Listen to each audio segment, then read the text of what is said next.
Okay,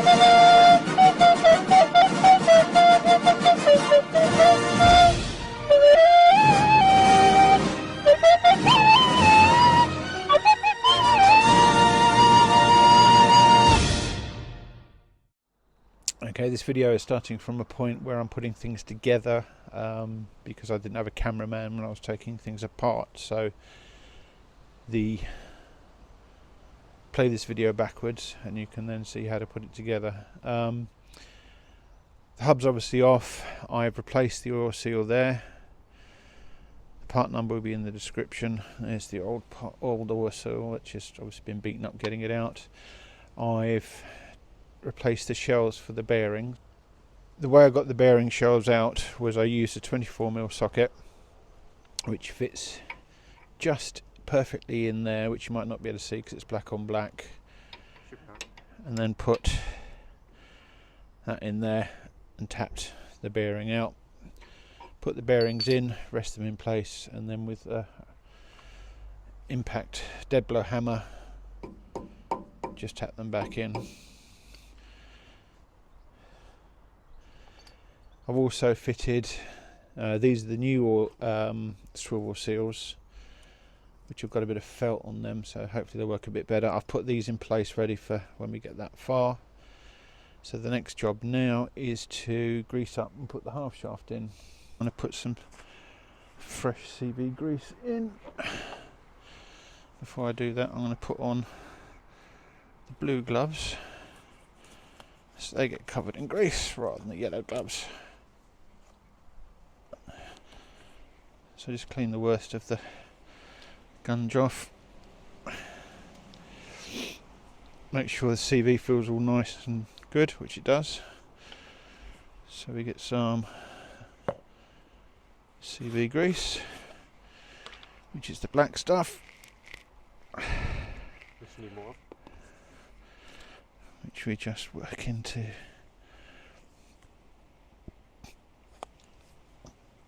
the joint. CV, constant velocity.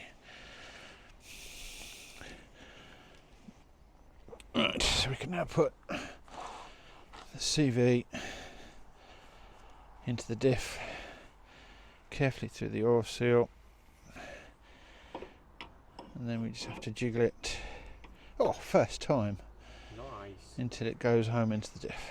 I put the bearings in, the shells in last night, and I wrote on the boxes top and bottom so I knew which shell goes with which one. So I do the top one because gravity won't affect that one. Brand new bearing. Right, high performance bearing grease. There's different ways of doing this. This is the way I tend to do it. Is take a dollop of it in the palm of my hand, and then with the bearing push it into the grease as I rotate it round.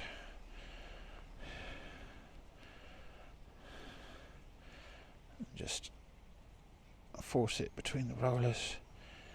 Get a good helping of grease on there. Okay, with that in place, that can go in there.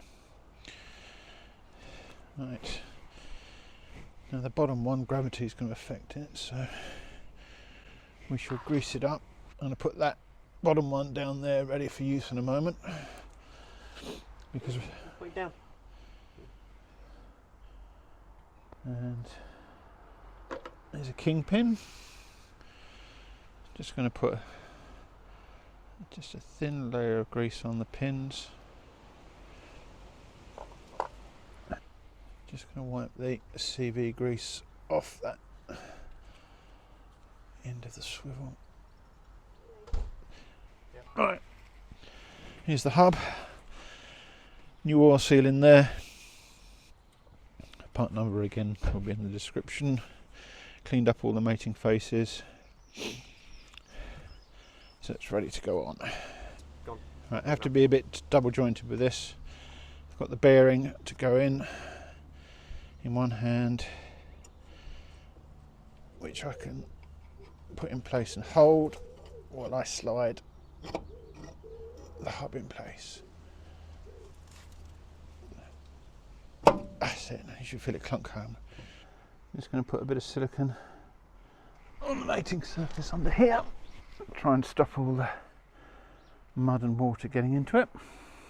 Right, so with the silicone on there, I can line the Kingpin up, push it into place. Here's the Kingpin securing bolts. I like copper slip, it makes taking things apart a lot easier, especially when Suzuki bolts seem to be made of cheese and quite often shear.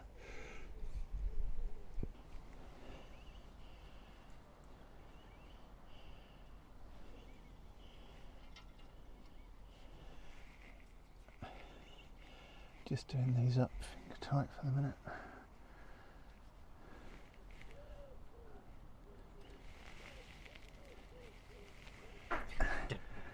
Okay, we'll put the next two in.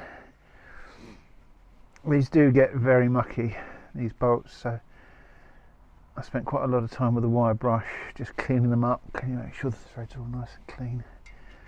Because you will have to do this job. If you use it off-road, you'll have to do it fairly regularly. And this Jimny has been used off-road, hence the mud and the water getting in. Right, those are finger tight. That's all greased up. It's all nice. As I say, that's the one I marked as top. Pop that one in. Come on. This one's going to put up more of a fight. There we go. Yeah. What I'm going to do at this stage is I'm just going to assemble this and then tighten it up, because on a lot of Jimnys, and possibly this one, the story is there was a problem with the machining when they were made in the factory in Spain between 2003 and 2004, that the angles weren't quite right on the front axle, so Suzuki provided shims, and these shims stop everything from wobbling. But equally, the wobbling can be caused by the worn out bearings. So what I'm doing is I'm putting it together without the shim, and we'll see how tight the hub is, and if it's tight enough I won't put the shim in.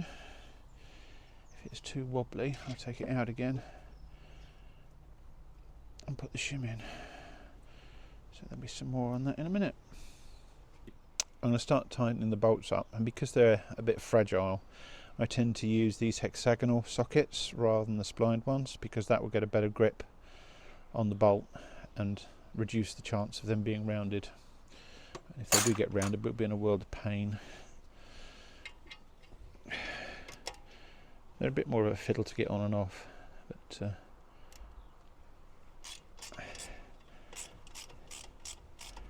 it saves an awful lot of messing about if you round these off.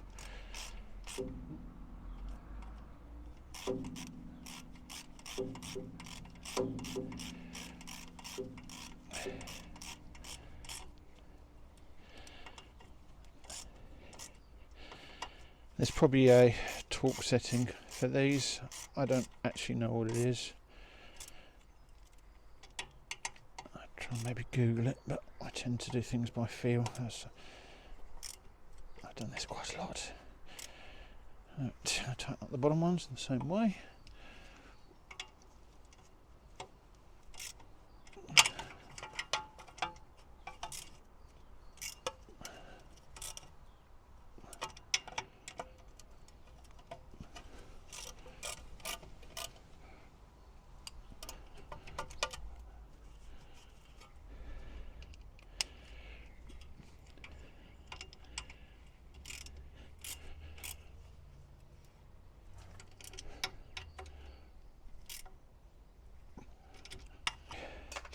Right, with these done up tight, moving that, there's actually a fair bit of resistance to it.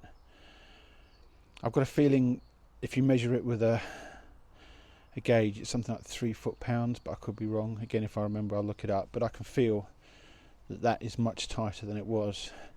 So I'm not going to put the shim in for the moment. If you do need to shim them, if you find this is really sloppy, on the pin of the Kingpin, that's what the shim light is like. That's what this one's 1.3 mil. They're all different sizes, and that sits on there and just gives you that bit more preload on the springs. Gives you a bit more preload on the bearing. Remember to correct that when I say springs. Right, so now I need to put this somewhere safe. Right, so what we're doing is the cut bit in here. See where it's split? That goes at the top. Then we have the rubber seal, which you kind of want to push. One thing I forgot to say when I was talking earlier on is I've already cleaned and sanded down. I got all the rust and other bits and pieces off the ball. They will rust, but the smoother you can make them, the longer these bits will last. Right, swivel goes on. Sorry, the outer cover goes on like that.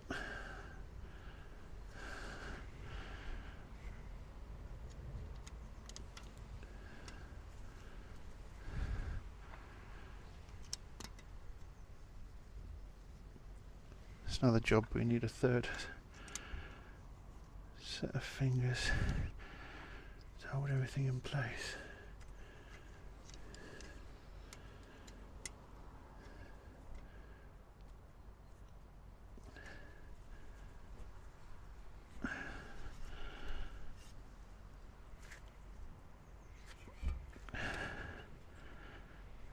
Make sure that everything lines up and then push it down and hold it in position, or you just do it up finger tight. Jobs like this, a 10mm ratchet spanner is invaluable. We can't quite get a socket in there. Obviously I can on this one, but on this one with the knuckle and all the other detritus in the way,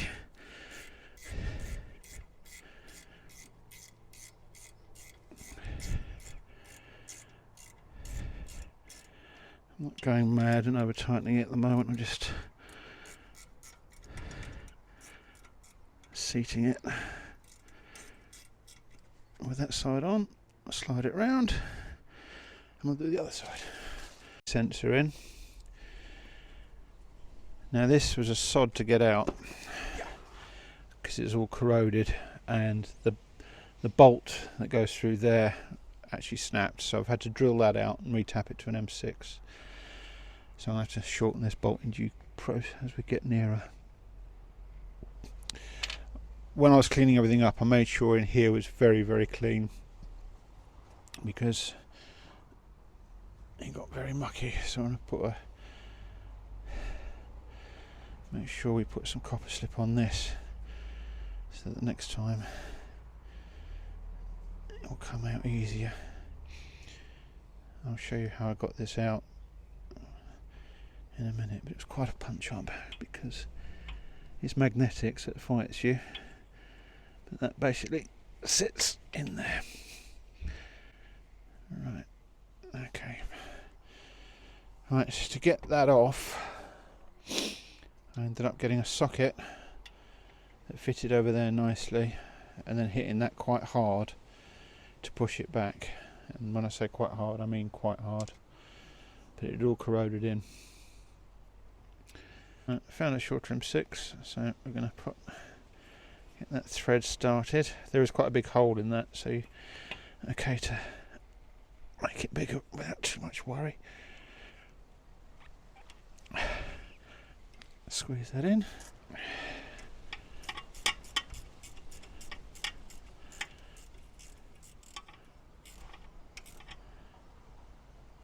These are the vacuum hoses. They're a nightmare because they perish over time. They get damaged when you go off-roading, or the manifold under the bonnet for it gets blocked up, so quite often they don't work. I'll do another video on how I converted the hubs to be manual on this car. These are still here just to basically block up the holes. So one vacuum hose goes on the port here.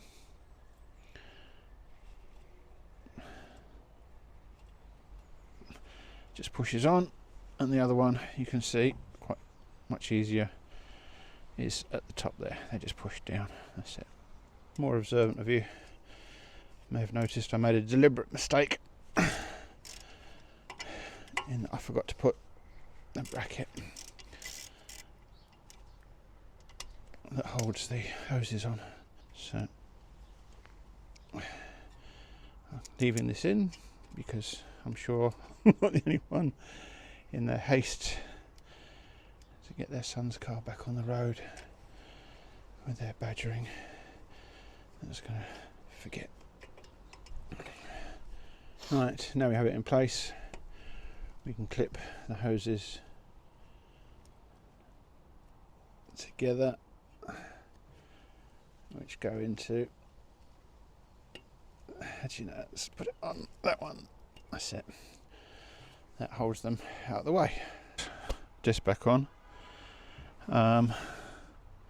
There's an oil seal here which comes with a wheel bearing kit, which I've ordered a replacement and it hasn't turned up, so it's going back in with the other one, but I may have to come apart again to do this.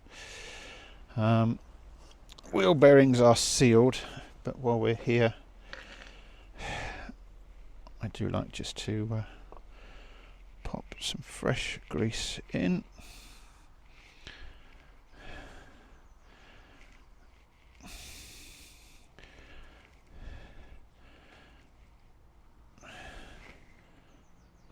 Which is another messy job.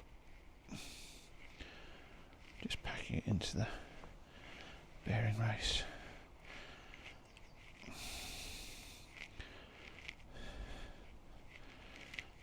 With the bearing greased, just gonna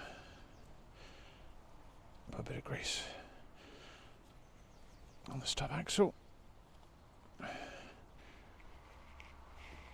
Right. Brake disc on. There we go. Lovely. Right, next we have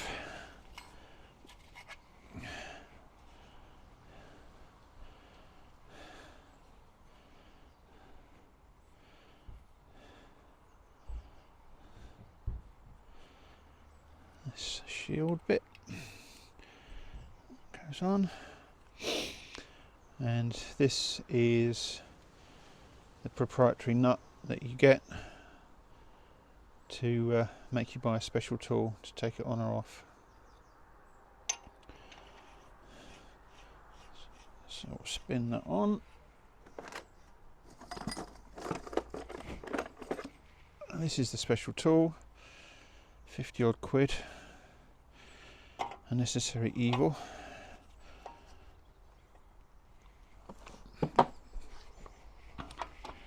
This goes up to 150 foot-pounds.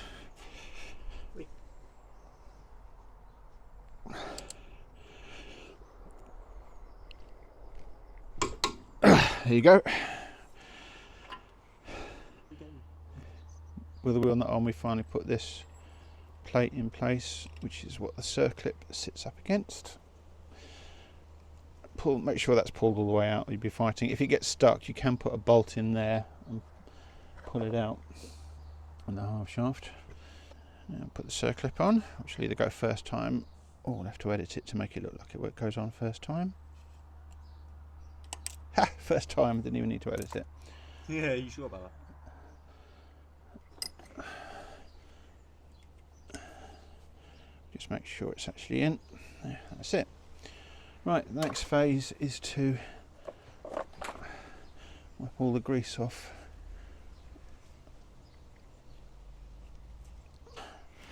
And then fit the hub.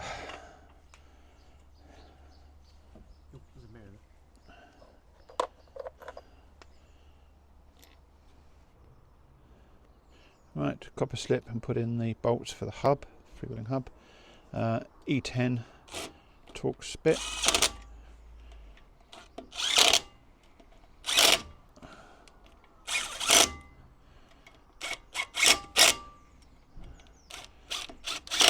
Like to just double check them by hand.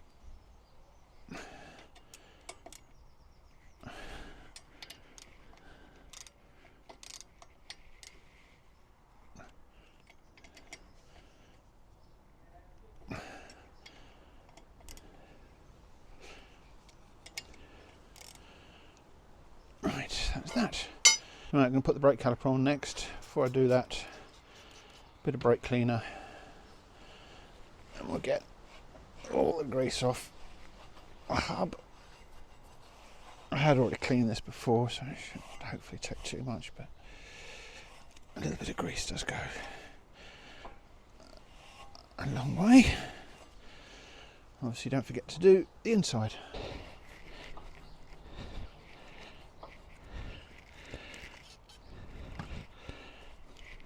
Next we put the brake carrier back on.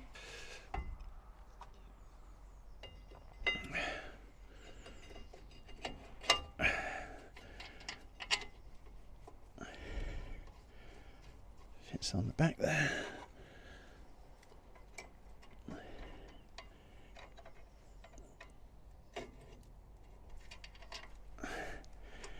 Bit of a jiggle, that's it.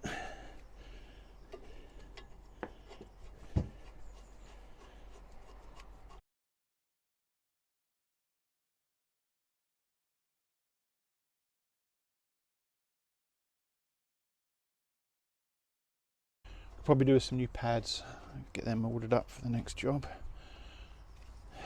Who knows, might even make a video. Nice and tight.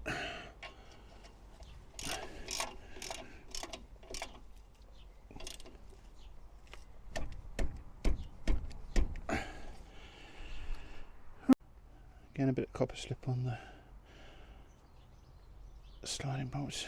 Good to put some on this bit, or some grease or something, just to lubricate the slider as it goes through.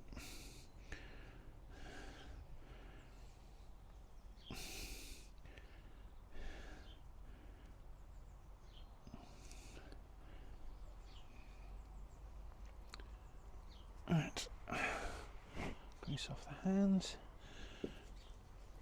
Then we take our piston and put it on. There we go. This can be a bit of a fiddle. Get it lined up. There we go. Once you've got one in,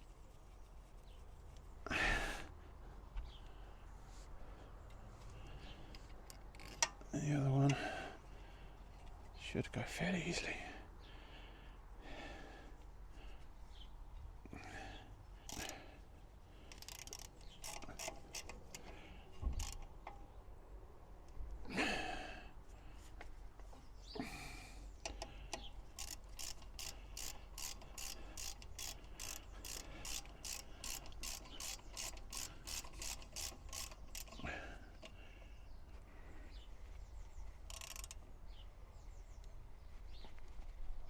That's it.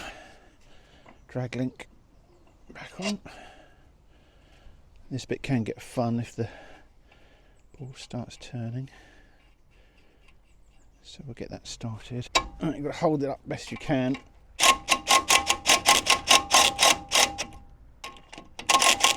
And it's just turning. Right, so I'll have to go to mark plan 2.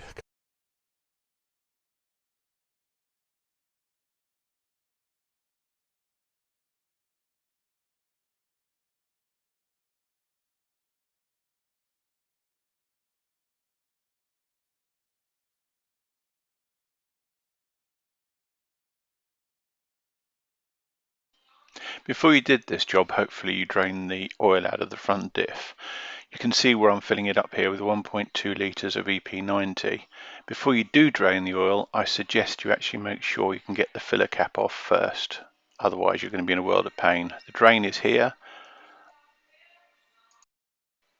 Hopefully this video has been some use to you. Thank you and good night.